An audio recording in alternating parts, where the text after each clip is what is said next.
Good morning. I'm Sydney. And I'm Anna. And we're here on the Bioethics Daily Show to talk to you about a very special lady. Henrietta Lacks. Most commonly known as HeLa. Henrietta Lacks is a spirited young woman who died tragically of cancer. Cervical cancer. That's true, yeah. Do you want to tell them a little bit more about that? No. All right. So recently we were talking to Rebecca Skloot, who is an author of a new book about Henrietta's life. The book is called The Immortal Life of Henrietta Lacks. It's a great book. Anna and I read it, and we thought that today on the show we would talk about how the bioethics are involved in that novel. It's not a novel, excuse me. It's a nonfiction, kind of a biography. It was good, don't you think? It was very good. Talked about her life and how she was treated as an African American in those times.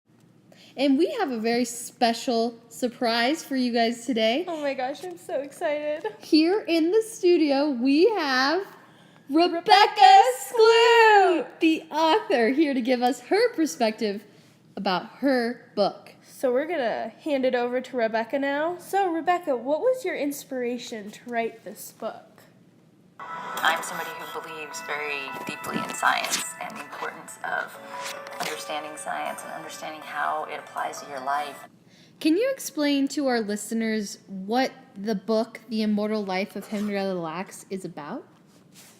The Immortal Life of Henrietta Lacks is sort of the legacy of the cells and the impact on her children. It turned out they had been used in research without their knowledge in the 70s in order to learn more about the cells, and scientists never told them that they were used in research. So really it's a story of multiple generations of a family used in research.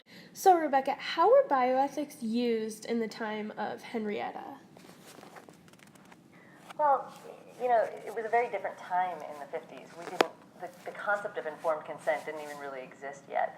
And so it was absolutely standard practice to take cells from people without their knowledge and use them in research. And scientists had no concept that someday they would be able to look in these cells and learn something about her kids or her grandkids, or that someday they might be worth money. That was all very far off in the future. And for them, they were just trying to figure out the very basics of, you know, what is a cell? How does it function? What's a cancer cell? How does it behave differently than a normal cell? So they really didn't even know what they were working with at the time. So do you think that Henrietta's race was significant in the way that she was treated by the doctors?